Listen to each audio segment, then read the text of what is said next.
Her tutors had told her they were crude. Her father, the High Sovereign, insisted they were unpredictable.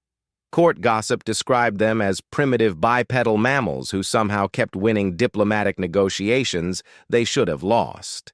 None of those descriptions matched the man standing at the center of the crystalline throne chamber. Evan Hale, representative of the Human Alliance, stood with his hands calmly folded behind his back, posture straight, gaze steady.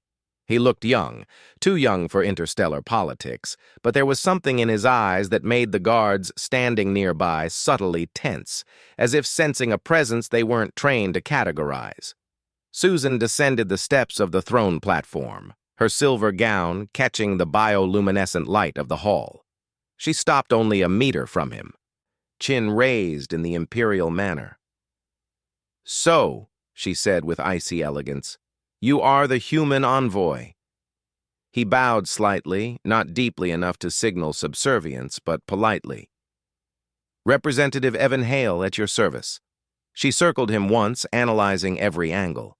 Humans were physically unremarkable compared to the Valyrians. Smaller frames, softer features, weak telepathic signatures. She felt nothing extraordinary from him. No threat, no hidden intent. Just a human. "Tell me," she said, "is it true what they say? That humans evolved from a species that flung dirt with their hands?"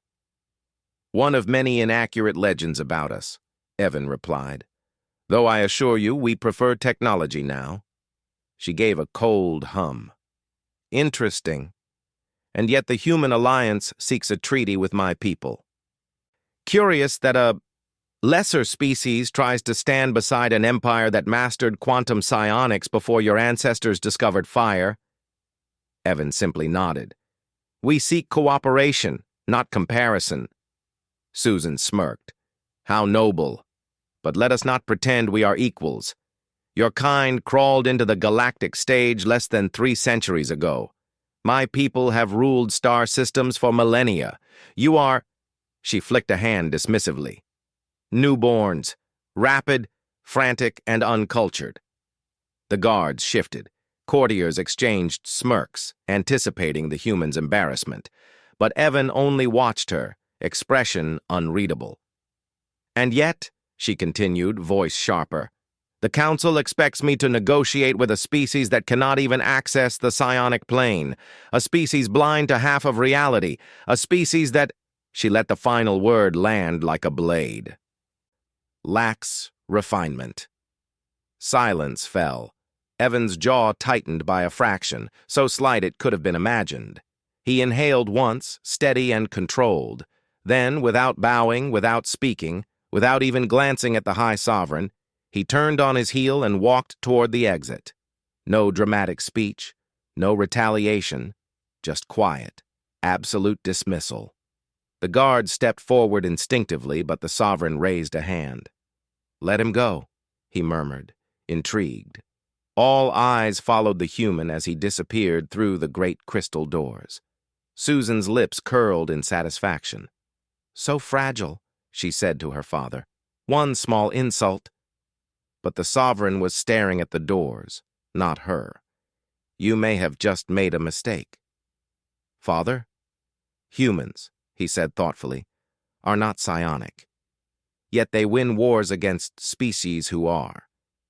They survive conditions no other life form can, and they do not retreat unless they choose to." She frowned. "He walked away because he was offended." "He walked away," the Sovereign corrected, "because you revealed your immaturity." Evan did not return to the guest chambers.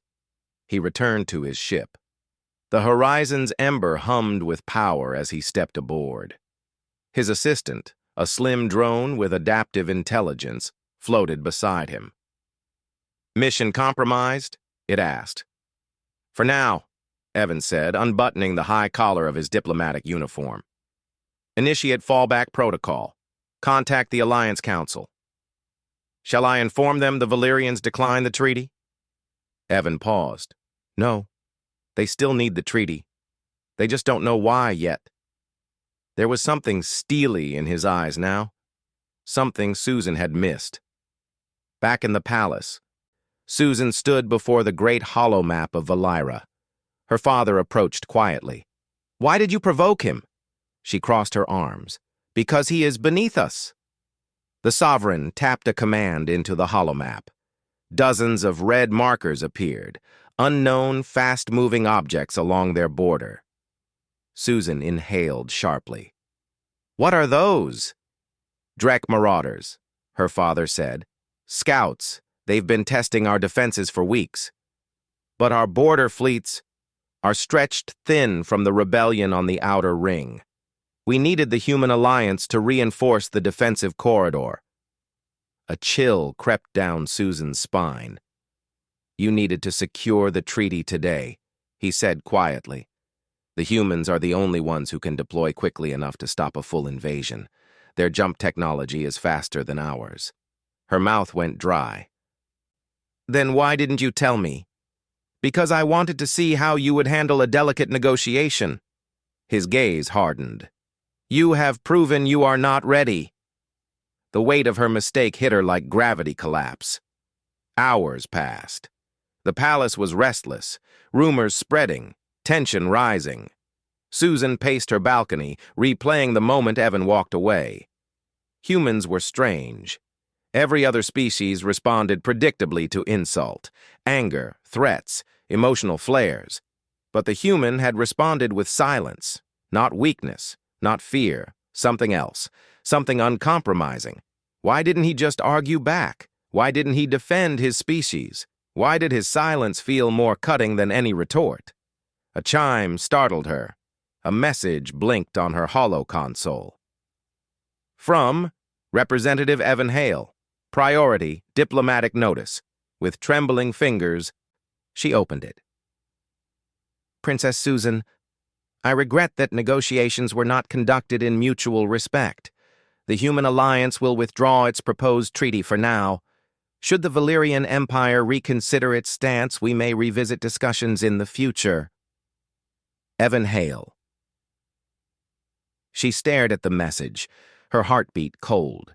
Their future was slipping away. Their defenses were crumbling, and the one ally they desperately needed had walked out her door because of her arrogance. She closed her eyes, breath trembling. "I have to fix this." Susan sought him out the next morning. She arrived at the spaceport just as Evan was preparing his vessel for departure. The air shimmered around the horizon's ember, its engines glowing like a rising star. "Evan Hale!" she called. He paused but did not turn. She moved closer, swallowing her pride like broken glass. "I owe you an apology." He remained still, hands clasped behind him. "My words were unjust," she continued. "I spoke from ignorance, not wisdom. I misjudged your people and you." Slowly, Evan looked at her. His expression was calm, not angry, just tired. "Princess," he said, "I came here willing to help. Humans don't need this treaty. Your people do." She winced. "I know." "And yet," he said with a quiet firmness, "you insulted an ally in front of your entire court." "I was wrong," she whispered, "but my people still need you." There was a long pause. Then Evan exhaled slowly. "If I return, we negotiate as equals." She nodded. "As equals." Another pause. Then finally he extended his hand.